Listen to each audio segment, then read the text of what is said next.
Yeah. Okay, well, I'm really happy to have you here, Yub, and I'm really excited to learn about what's happening in Morocco. So, yeah, you tell us and have fun. Okay, I want to thank you first for this opportunity that you gave me to show my country and the biodiversity of my country to the community of the Symbiosis Society. So, hello everyone. I'm Ayoub El Azami. I am an ecological engineer from Morocco. I graduated with a degree in agronomic sciences from the Institute of Agronomy and Veterinary Medicine, Hassan II in Rabat.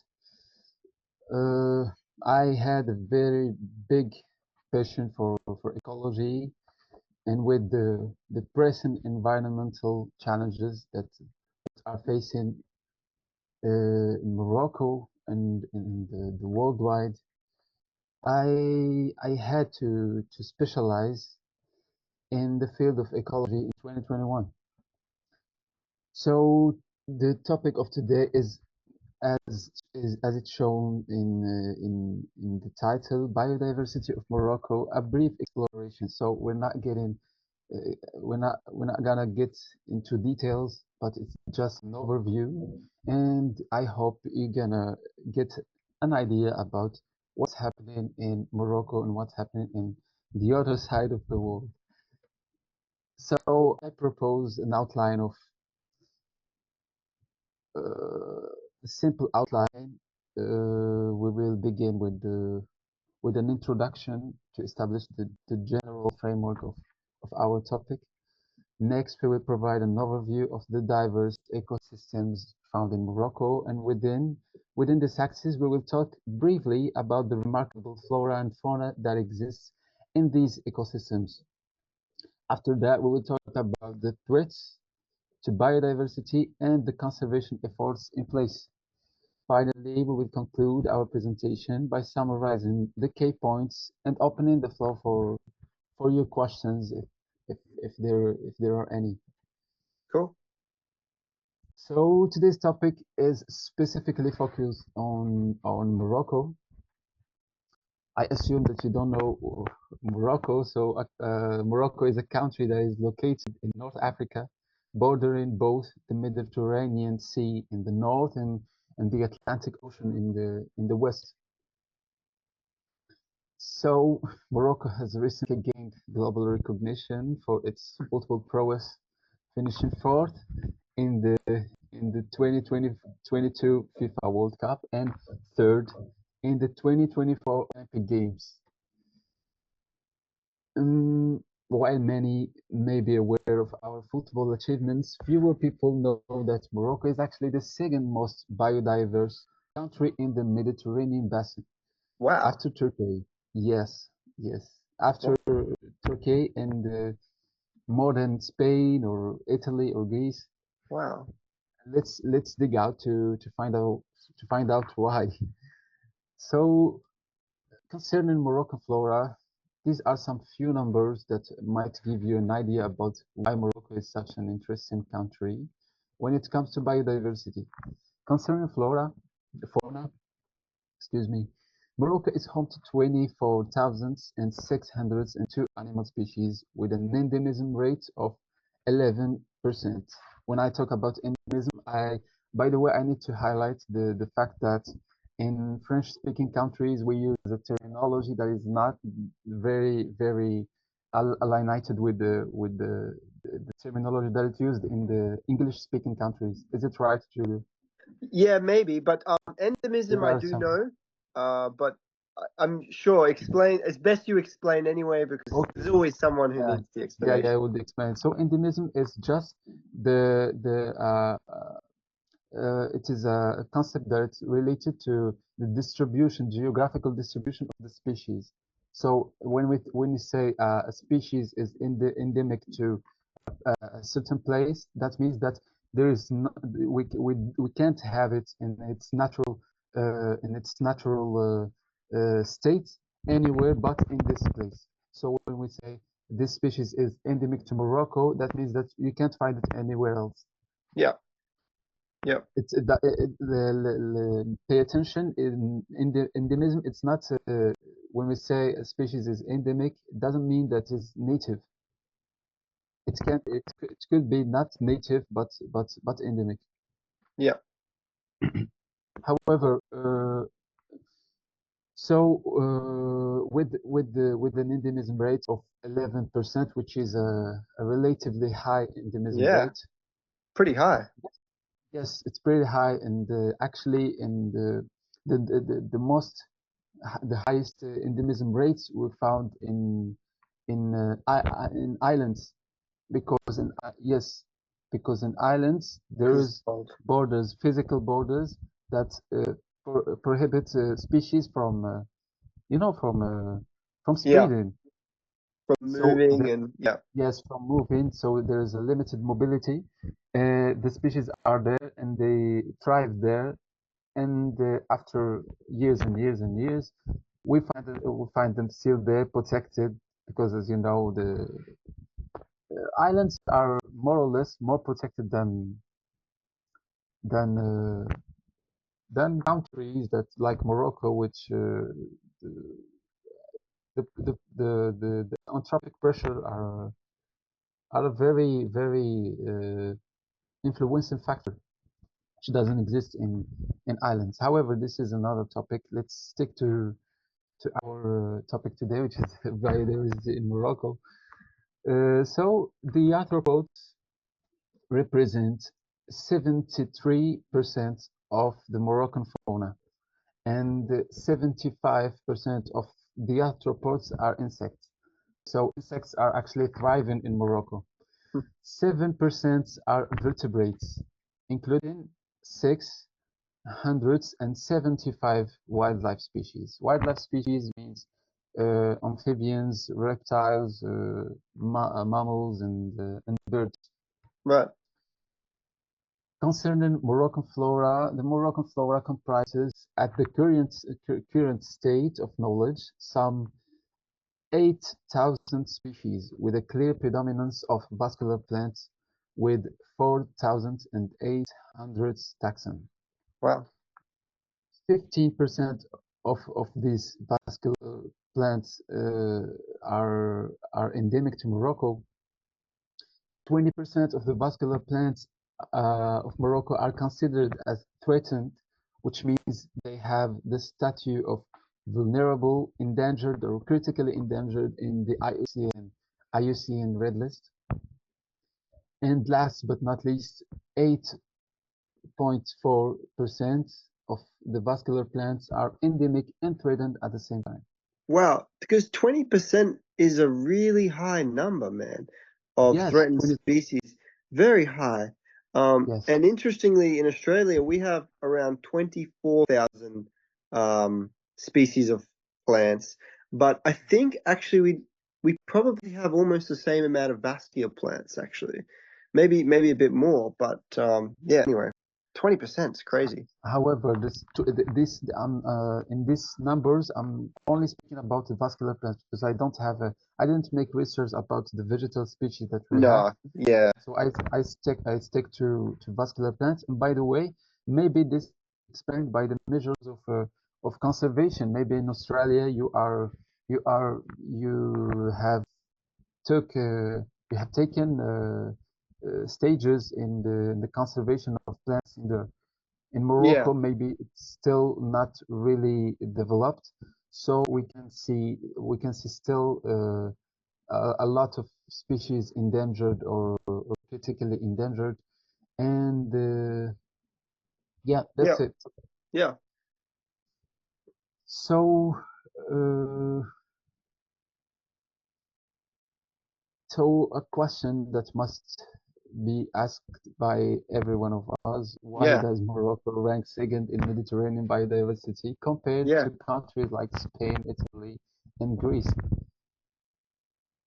The answer is the answer actually is complex. It's not that easy, but let's try to answer this question. The answer is that this great biodiversity in Morocco is a result of several natural factors, including first, geographic location.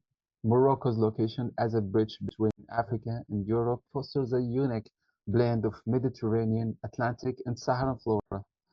Its coastal position on both the Atlantic and Mediterranean offers distinct microclimates. Secondly, the diverse topography. Mountains like the Atlas creates altitudinal gradients, Mm. supporting various plant communities from oak forests to alpine meadows. On the other hand, plains, plateaus, and depressions provide different environmental conditions and therefore different forms of life. Thirdly, climatic variability. In space, from north to south and from west to east, and in time, like the interannual and seasonal variability of climate. Finally, in terms of geology, we can find all types of Mediterranean and desert soils in the territory of Morocco.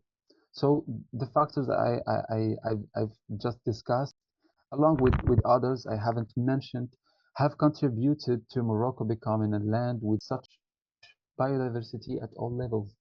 This brings Mm. us to the second part of our presentation, which focuses on ecosystemic diversity. So there are actually several repartition of ecosystemic diversity on Moroccan territory based on climatic and ecologic factors. I choose today to speak about the ecoregions because I think it's more synthetic and easy to illustrate.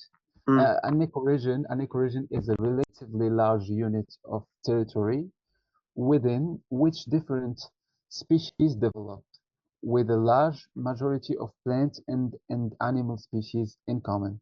So we have a unit of the territory that have so much features in common, and houses a common species of flora and fauna that exist Mm. in the whole ecoregion. Mm. So for in Morocco we have two great types of ecoregions: Mediterranean ecoregions and Saharan ecoregion. By the way, when I say Saharan, I refer to the desert, the big desert in the south. Cool. Because Sahara in Arabic is desert. Oh, wow. As Okay. Yeah, that's it. And Makes sense. in the terminology, yes, Sahara has become the scientific name for these regions, not only a vernacular name. So it's better to call it Sahara than call it desert. Yeah. So for Mediterranean ecoregions, we have humid forests, sclerophyllous forests, steppe meadows, Macaronesian formations, and Atlantic high elevation steppes. For the Saharan ecoregions, we find Saharan coastal ecoregion and woodland and steppe ecoregions. Let's start with the humid forest. It's an ecoregion occupies most of the reef, which is the blue, the dark blue. It is Yes. illustrated on the map with the dark blue. Yeah, It there's a exists strip near the in the top. north. Yeah. Yeah, it exists in the north where there are the letter R. This is the chain of mountains of Rif, and then it exists also in the Middle Atlas and in some parts of High Atlas. This ecoregion is characterized by humid climate, moist substrates, and richness of trees, especially of Abies, of Cedrus, Quercus, and Pinus, and annual rainfall of 650 to 2,000 millimeters. Gosh. So it's one of the most humid regions in Morocco. Yeah. Wow. So in the remarkable ecosystems, we find the cedar forests, Cedrus atlantica. This is an endangered species in the global red list of the IUCN. It is a very interesting ecosystem. We find as well the fir forest, Abies Mm. marocana, and it's also an endangered species. And these two trees are one of they are very important in the socio-economical tissue of Morocco as of the the ecosystemic services they give and also the economic value of them. Yeah, yeah. I was guessing that they're probably an important tree to the people of Morocco for their Yes, value. Yeah, yes. And they are also how and will I say it? Uh, medicinal purposes. medicinals. Yeah, Yes. right. For wildlife, there is a very particular monkey that lives in these ecosystems, which is the Barbary macaca, Macaca sylvanus, and it is also an endangered species in the global red list of IUCN. These photos are mine. I took them in Wow. 2021. Yes, in the cedar forest. They are so social. The species are so social, and this is a double. How will I say it? Uh, double. It Endangered. is. Yes, yes, Endangered species in an endangered ecosystem. yes, yes. So this is it's also an endemic species to Morocco and Algeria. So it exists in very limited areas in Morocco and very limited areas in Algeria as well. The second species I just to mention is the the Atlas deer, Cervus elaphus barbarus. It is an endemic species of deers in North Africa. Reintroduced, it has been extinct in Morocco, and it was reintroduced in the early of 90s, and another time in 2023. We pass now to Sclerophyllus forest, which is an ecoregion that occupies the majority of Morocco. It is the light green in the map. The climate the climate ranges from subhumid to subarid, and the annual rainfalls is from 315 millimeters to 800 millimeters in the high elevation of the High Atlas, coupled with important snowfall. Hmm. Uh, yes, and also in the humid forest, there are also important snowfall in the high altitudes. So this ecoregion is characterized by moist and dry substrates. In addition to meadows and open grasslands, this ecoregion is distinguished by woodlands, especially oak trees and tetraclinus and pinus.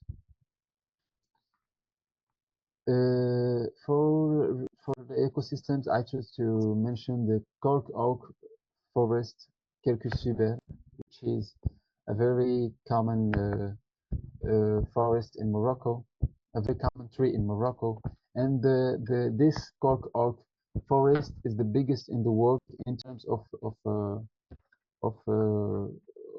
area, Right. not density. Yes, it is the biggest in the world in terms of area because the distribution, the geographical distribution of Quercus suber is in the Mediterranean Yeah. basin. Yeah, you can't find it elsewhere. Holm oak trees, holm oak forest. It's also a very common forest or ecosystem that we find in Morocco, in the north, in the west, in the mountains of High Atlas. So it's a very common ecosystem, and it occupies the most an area of more than 1.5 million hectares in Morocco. So it is a very common tree Wow. in this country. Whoa. For the fauna, I chose to not to talk about a wildlife species, but this interesting fish. It is the European eel, Anguilla anguilla. Uh, Hmm. the European eel's migration is one of the most extraordinary journeys in the animal kingdom.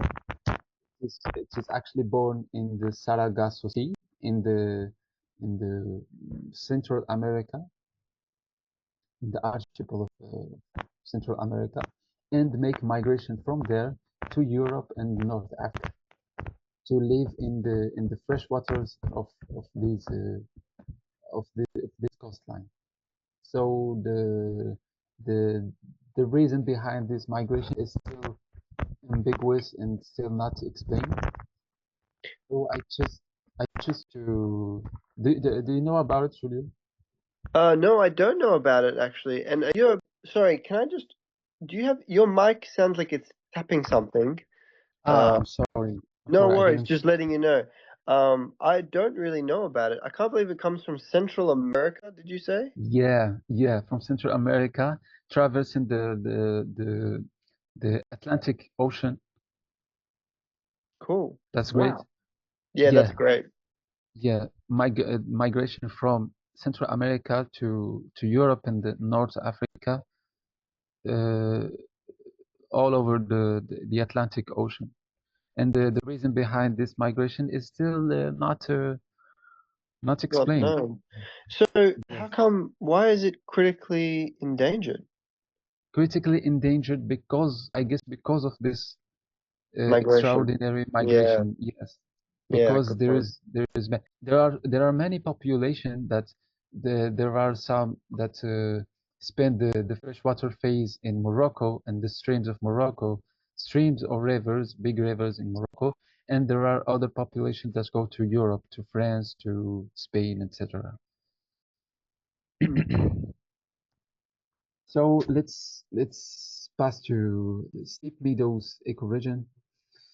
This ecoregion occupies the southeast of the country, mainly the eastern plateaus and eastern mountains, the south of the Anti-Atlas, which is a chain of mountains that exists in the south of Morocco.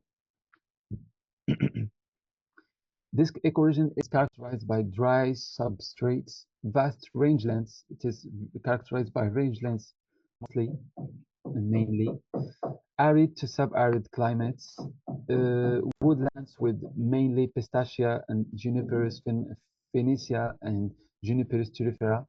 Juniperus turifera, by the way, is the species that is the last species that we found that we find when we go to high altitudes. Oh, It is very resistant to cold weather, to harsh conditions of wind, how would I say it, of snow, of course, yeah, the and harshest of conditions. Yeah. yes, and grow mostly on rocky soils. So there's a remarkable ecosystems of localized woodlands, and especially Pistacia atlantica and the tree I just talked about, Juniper turifera. And the most dominant ecosystem is the steppes. I don't know if Whoa. you, I don't know if you use the term of steppe. No, we don't. Oh, well, at least I You don't know it. you mostly use brushlands or shrublands, Yeah, yeah. because I search I search for equivalent for this. I couldn't find really. There are some scientific articles in English, and they use the Step. steppe. Yes, they use steppes. And maybe it's just me that's not familiar, but I guess it's like an open plain of mainly Yes, grasses and small mainly shrubs. grasses and Yes, and sometimes small shrubs, woody shrubs, but small, Wow, that's very, very beautiful, small. man. And yeah, it is beautiful. It is majestic. When I used to be there once, and the second photo, I am the one who took it. Nice. The second photo of Artemisia. Yes, and this is actually let's open a parenthesis, or I don't know how to say it in English actually. On ouvre une parenthèse. Mm. This is as you see in the second picture, there are only one species that is thriving in the Yeah. ecosystem without any competition. It is because of the overgrazing. The overgrazing, this species is not the livestock do not prefer this species. So when they pass by, they eat the how would I say, they eat the plants that are eatable and they leave it.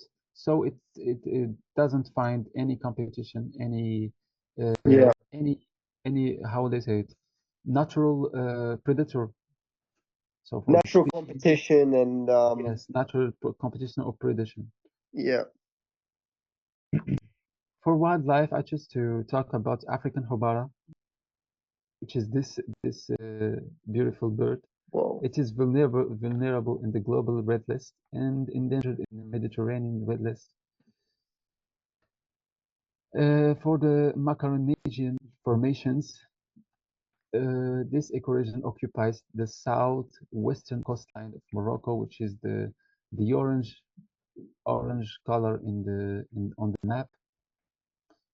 It is characterized by moist to dry substrates, cool to sub-arid climates, steppes, woodlands with especially Argania spinosa, acacia, and tetraclinis. The annual rainfall ranges from 40 millimeters at the coast to 400 millimeters in the lower slopes of Anti-Atlas. This ecoregion is individualized by both its special climatic features, which are softened by the Atlantic Ocean, and by its flora dominated by Macaronesian elements. By the way, when I say Macaronesian, it means it refers to the. I don't have I can't show you the map now, but on the on the western side of Morocco, Yeah. between just in the south on the Atlantic Ocean, there are some islands that are the Canary Islands that are under Mm. the ruling of Spain.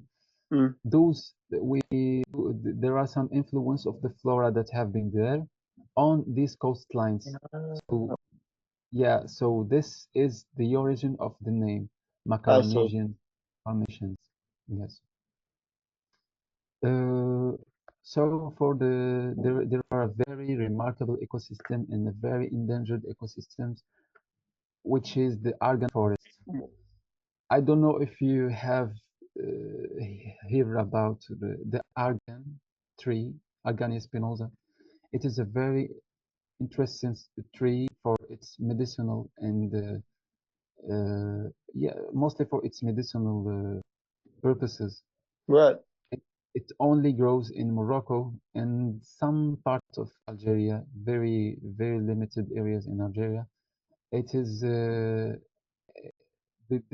socioeconomic system in the regions where Argania spinosa grow. Mm. The socioeconomic there is based on this plant. It is very, very, very important. Mm. And it is known for the cosmetic in the cosmetic world. So if you ask a girl about her hair, you know, Yeah, when you said that, I was like, no, but yeah, my partner was like, yeah, I know that one. yeah, she knows it for Yeah, sure so because I they guess use it, in that they use region, it for hair, for skin and stuff. yeah, right. It's the oil of argan is very, very, very known. Yeah, right. So in that region, it's planted a lot. Hmm. Yeah. So there are another remarkable ecosystems which is Sandarach forest, which is Sandarach forest. It's Tetraclinus articulata, which is an ornamental tree that gives a very good smell. The Mm, the I don't know if you heard about that, but in Morocco or in arid regions, most of the species are ornamental. right. Yes, So, most of the plants are ornamental because of the harsh conditions. They are secreting or they are producing some substances to uh, to prevent from uh, from uh, from grazing, from overgrazing, for example, because those species like they doesn't give a very good taste for the livestock, so right. they have much more opportunity or chance to survive. Yeah, yeah. So a lot of Morocco once upon a time, and I guess this makes sense with the empires of the region, was Yes. farmed and has had cattle on a lot of these areas, or Most livestock. Livestock. yes, livestock. It is very known with a very distinguished system of production of livestock, which is pastoralism. I don't know Mm, if you know about this term. Pastoralism yeah, is an extensive system of production which is not related to to a specific land. The pastoralism is based on mobility on the rangelands, the vast rangelands that exist in the area because of the harsh conditions, as I told you, the climatic and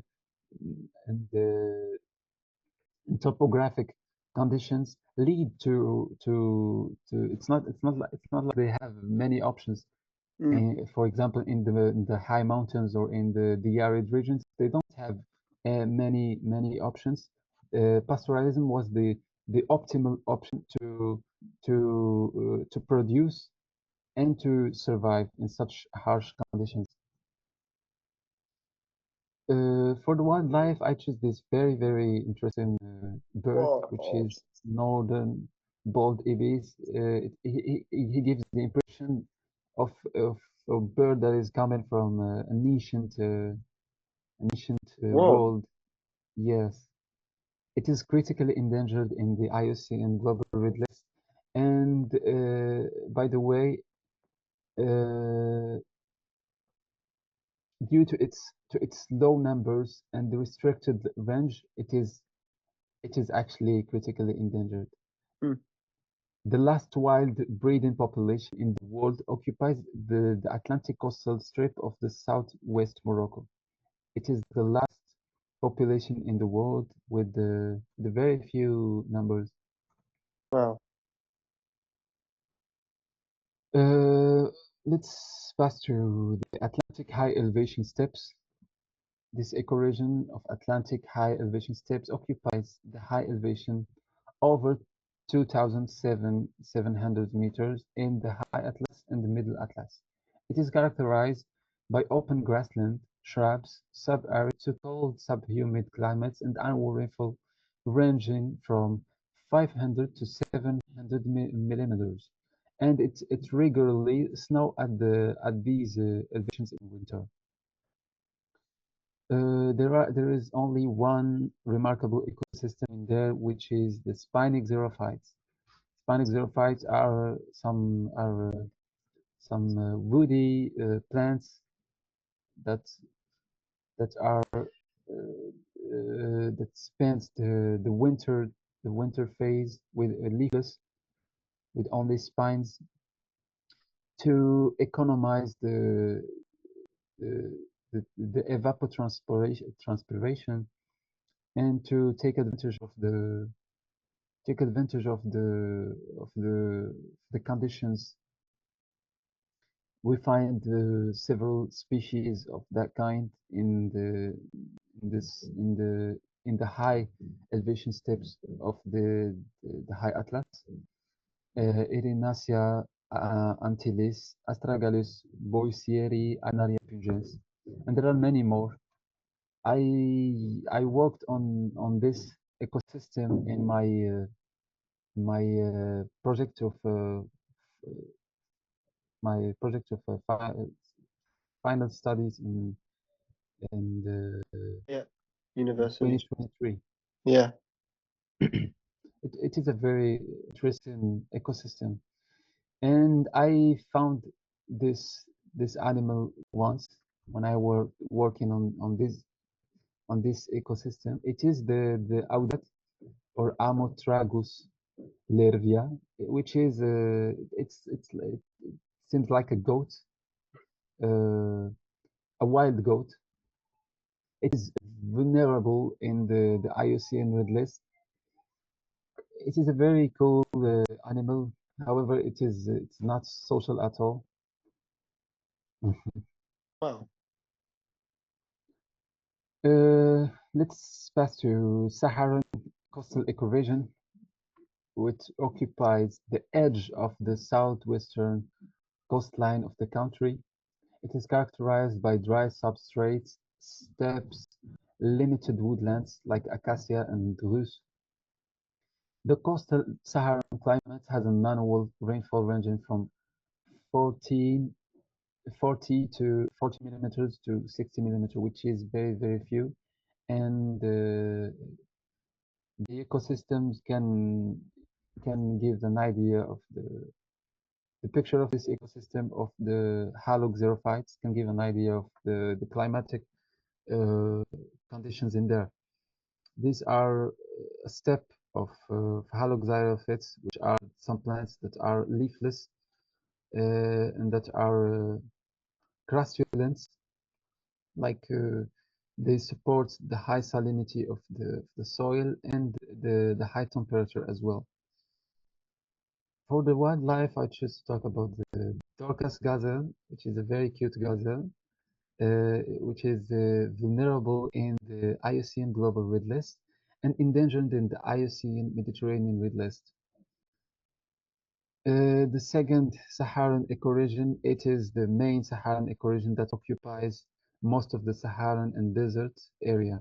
It is characterized by dry substrates, steppes, limited woodlands, arid climate, and annual rainfall that is ranging from 40 millimeters in the south to 150 millimeters in the northeast. Two remarkable ecosystems that are localized woodlands, like in the second pictures below. It is the picture of woodlands of Acacia radiana. It is like a sort of savanna, but it's not a savanna, because in savanna we found a developed herbaceous strait. In the Saharan ecosystem, there is no developed there's no developed grass. No, Grass, right. So only yes, is that acacia native to Morocco?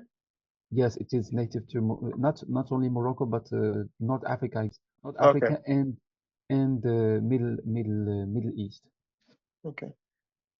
It is particular to Saharan or desertic climates. No, Yeah. it supports yes. And there are another ecosystem which is the reg or erg.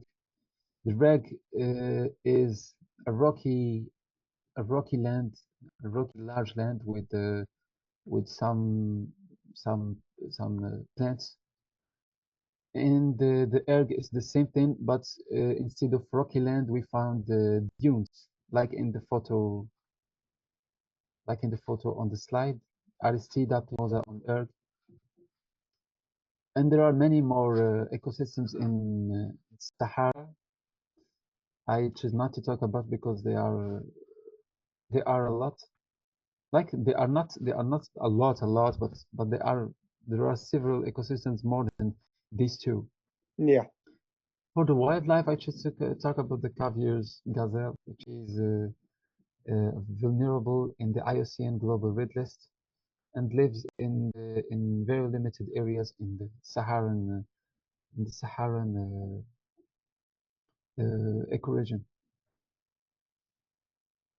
So let's talk now about the threats to biodiversity in Morocco. The biodiversity of Morocco is facing numerous threats due to mainly human activities, economic development, and population growth.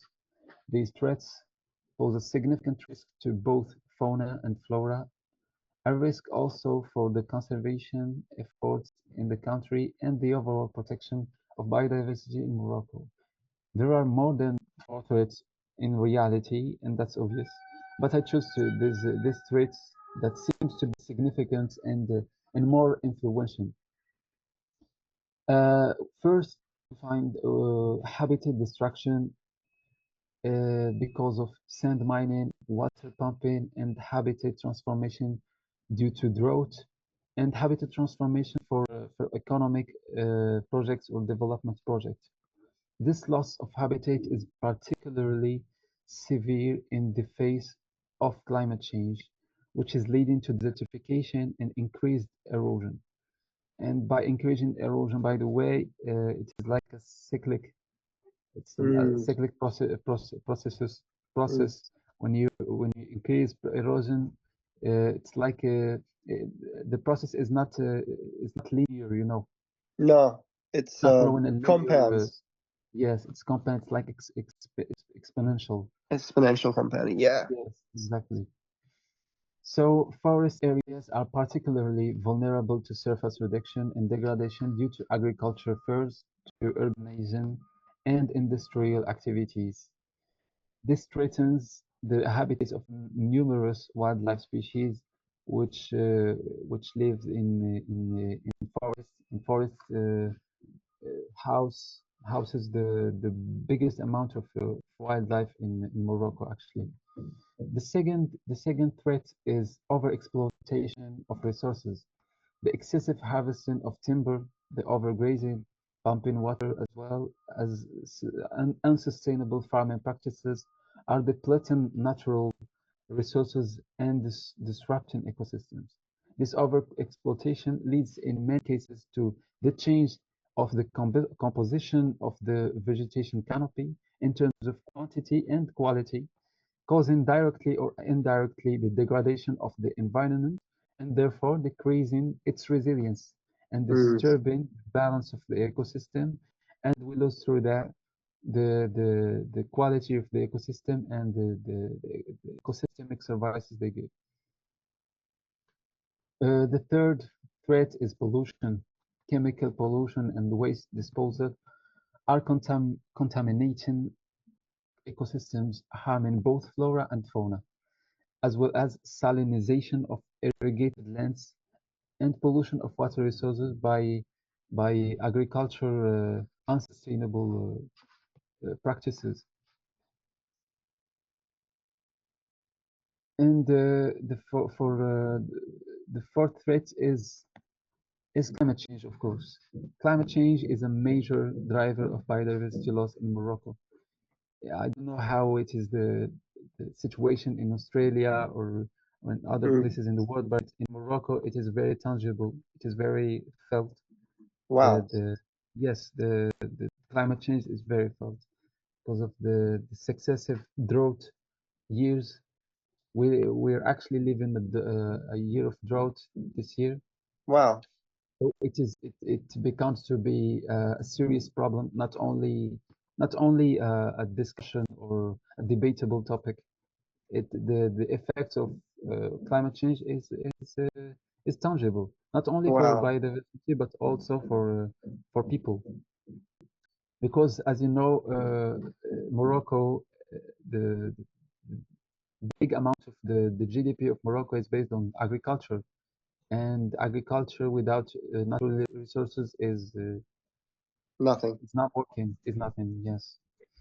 Mm, So it is exacerbating existing threats. Climate mm, change is exacerbating existing threats such as drought, desertification, and habitat loss, and it's also leading to changes in precipitation patterns and temperatures extreme. And that leads many wildlife species to change their habitat from X to Y.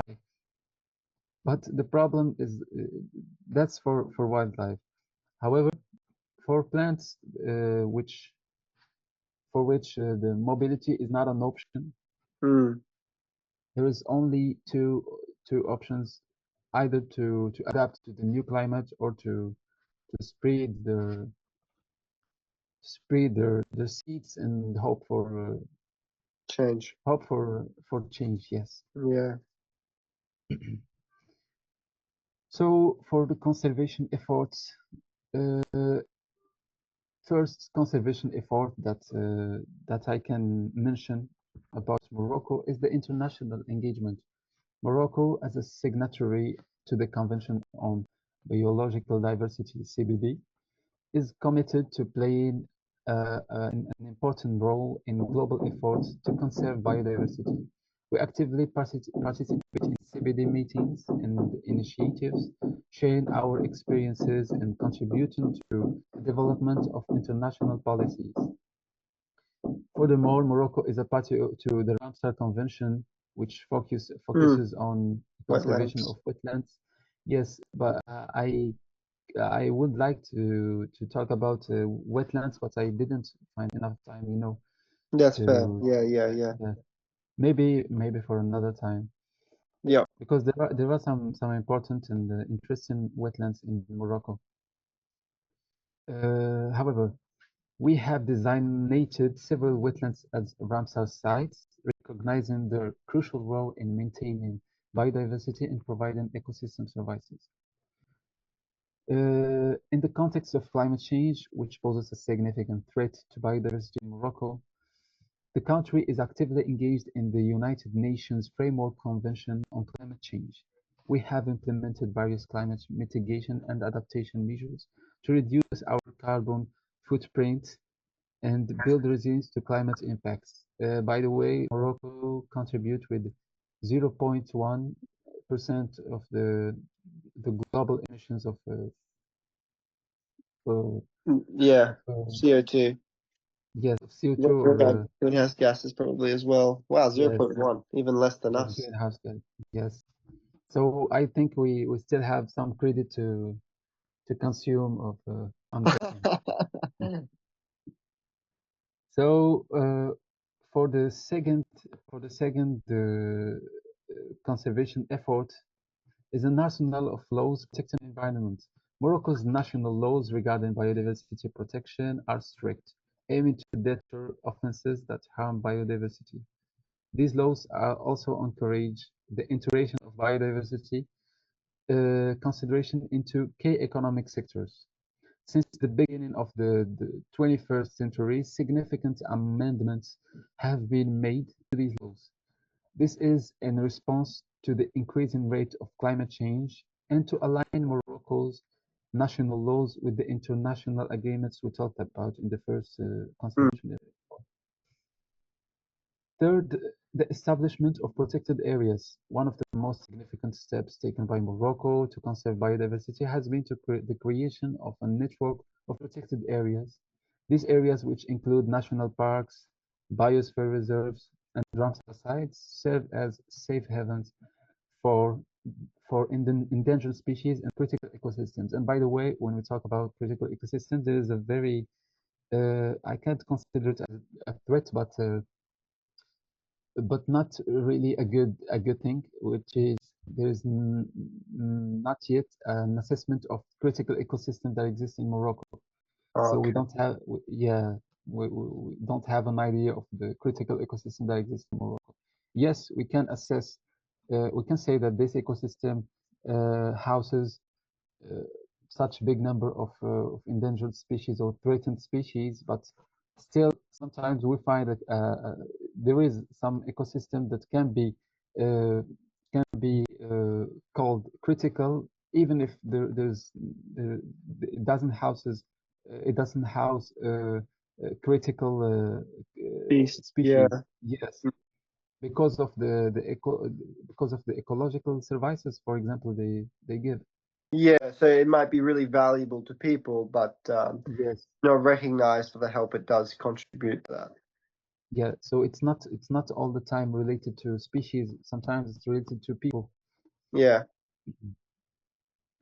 And the fourth conservation efforts is species recovery and conservation programs. In addition to protecting existing habitats, Morocco has also implemented targeted species recovery and conservation programs. These initiatives focus on restoring degraded ecosystems by reforestation and stuff, reintroducing threatened species, as I showed you in the example of the Atlas deer, yeah, and addressing the root causes of biodiversity loss. By taking a proactive approach to species conservation, Morocco is working to prevent the extinction of valuable plant and animal species. One example of a successful species recovery program in Morocco is the conservation of the Barbary macaque, a primate endemic to the country, which the Barbary macaque I showed you in the first ecoregion, which is the yeah. humid forest. Uh, as another conservation effort is water conservation and drip irrigation. I I have well, there are some efforts that have been done on this level of water scarcity and stuff, but still not enough, as we still live a very harsh reality regarding the scarcity of water. Well, And I think that we need to work more about this topic, hmm. and because I don't know, when we set a development project without the implication of the local communities, uh, it's very difficult to for the project to succeed. Yeah, obviously with limited amounts of water in some areas, it becomes difficult very quickly, and you displace Yes, people without good laws around water conservation and water, I guess. yes, and the most important thing is the engagement of the community of the individuals, Yeah, because this topic doesn't only include the government or the civil society. It includes everyone. Everyone must be uh, questioned about the situation that we live in now.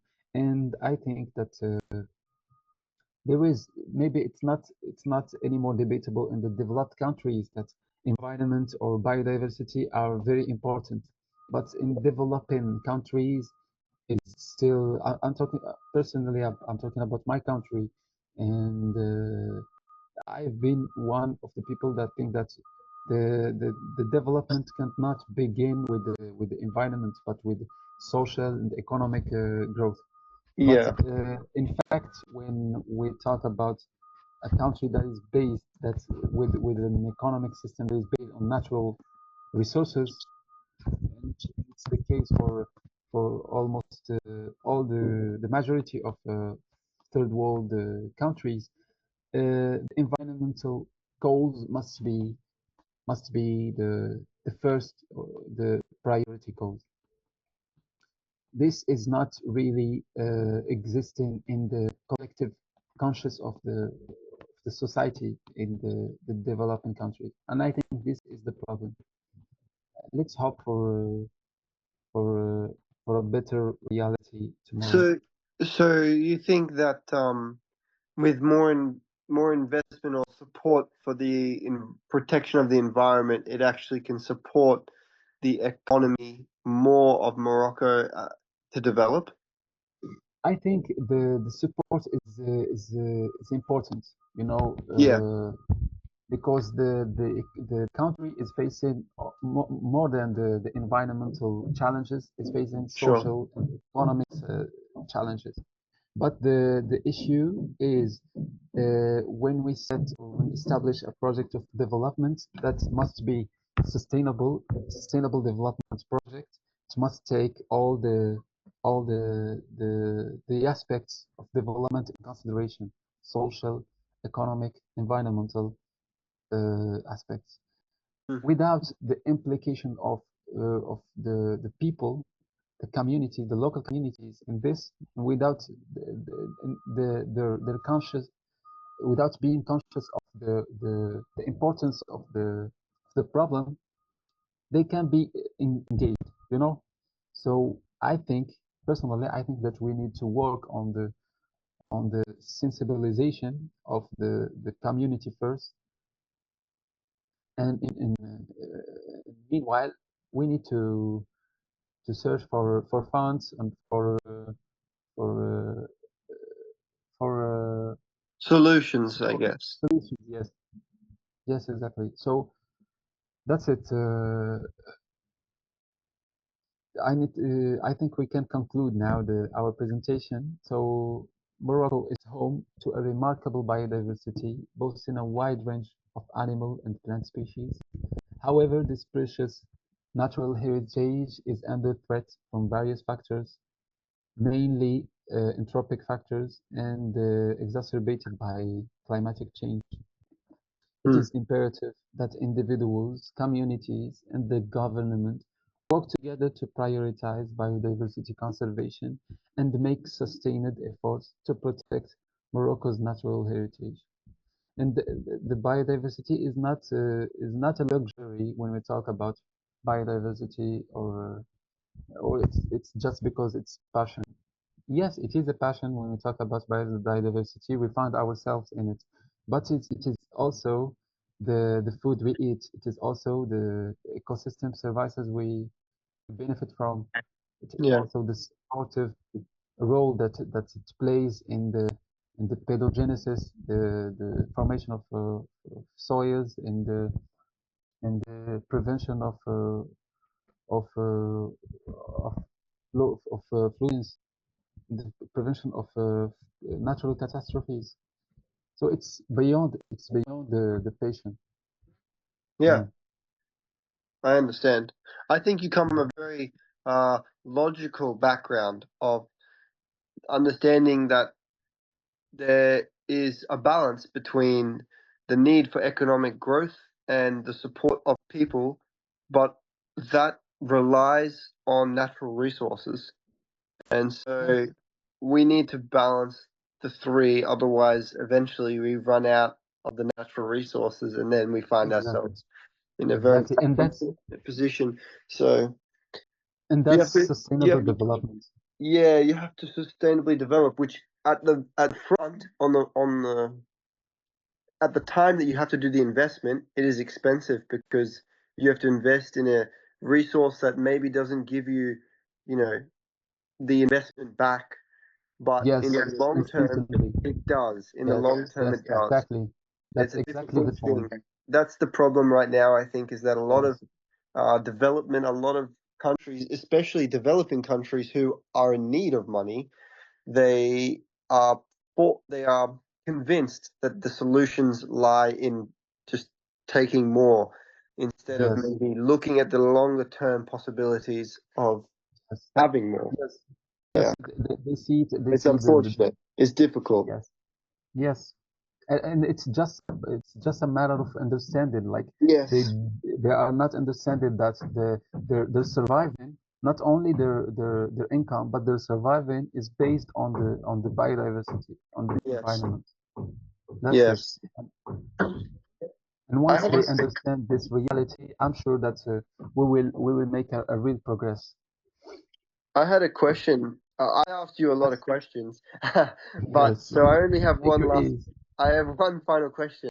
Um, do you think the conservation efforts that are happening in Morocco are really having a good impact? Well, this is a very, very interesting question. Uh, Mm. First of all, uh, let's not let's honor the efforts that is made in Morocco, because there is a massive work that is made by all the stakeholders, and I am sure that this reality that we live in now must be better than the reality that could be if Right. Yes. nothing happened in terms of conservation efforts. It could be a lot worse. Yeah. Yes, it could be a lot worse. Yes, Yeah. exactly. But with the reality that we live now, with the especially the climate change, like we are not able to understand. We don't have enough time to understand the reality and to act based on this reality. Like we are working, but we are not working we are not aligned with the climate change effects, because Yeah. climate change is changing the reality every time, every day.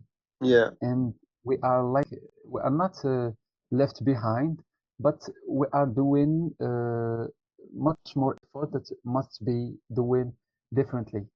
That's Mm. exactly what I'm saying. So the effort is there. It is Mm. Mm. is it applied in the right place? That's a question. Yeah, I think a big question for a lot of countries is proactive versus reactive effort. One Yeah. is one is taking the forethought of looking forward, and I mean both in both situations they're trying to look forward.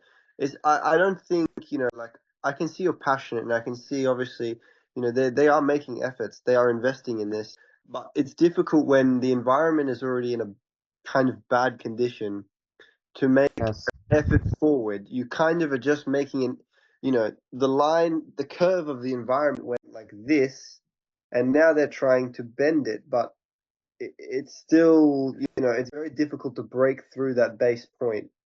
Uh, Yes. The, it's very difficult to get out of the box, to think yeah, out to think for of solutions. solutions, and revolutionary solutions, especially.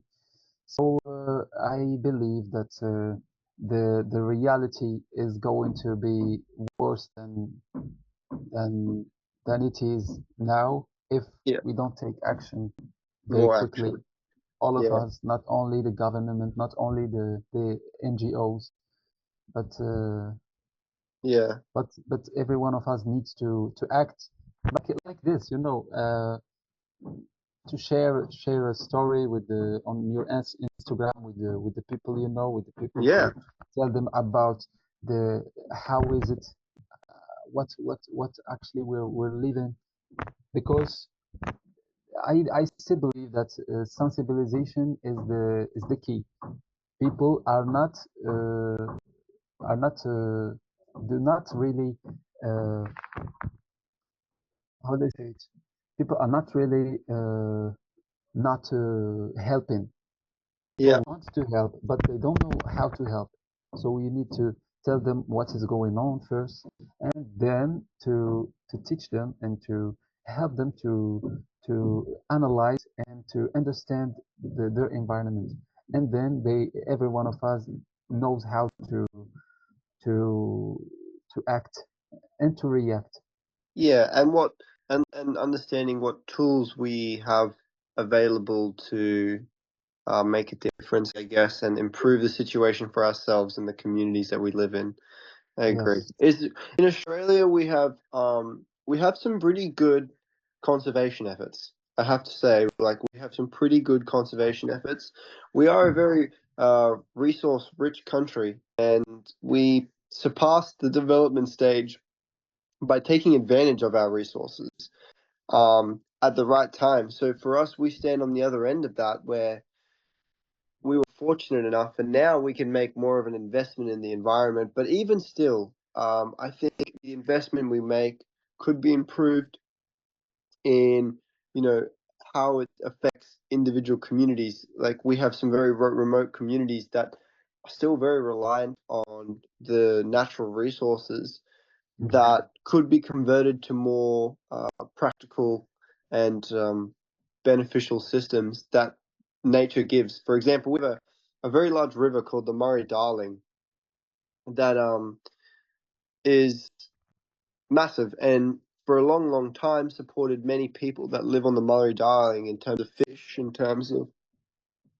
agricultural land, in terms of the I don't know, the a waterway to get water from and drink from.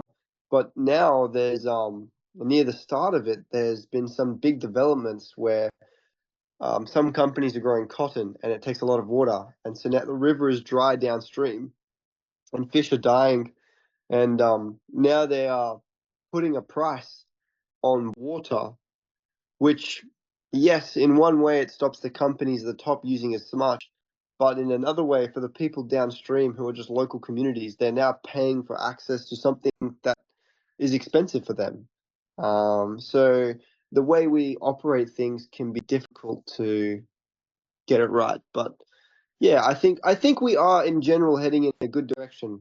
There's more work to be done, but anyway, not to hijack your meeting and not to talk about dark stuff because there's many wonderful things. Yes, there are many wonderful. I think that in the last century, in the 20th century, Morocco has a decision to make. You know, is to either to conserve the environment over the economic growth, or to make an economic growth over the environment. And it Mm, is obvious what was the decision. We are now facing the results of it. But I think that I think that we need to take advantage of the conservation efforts that have been done in similar ecosystems and similar climates, like in Australia for the yeah, rangelands, for the arid areas of Australia. I believe that it nowhere is heavenly good in on this earth. I believe that there is no place without challenges, without how would I say it? Without effort to make. But yeah, the question is, what is to understand first the problem that is happening, what is happening. And by the way, that's exactly why I am not. I don't feel like I'm acting. I'm really acting like I don't belong to any association or any organism of civil society so far, because I need to understand the context. You know, I need to understand what's going on first before yeah, before to go out to people, to show myself to people and tell them to do this and don't do that, do this, don't do that. Because at a certain point we have been told to not yeah, to we have been told not to waste a lot of water because of the scarcity of water.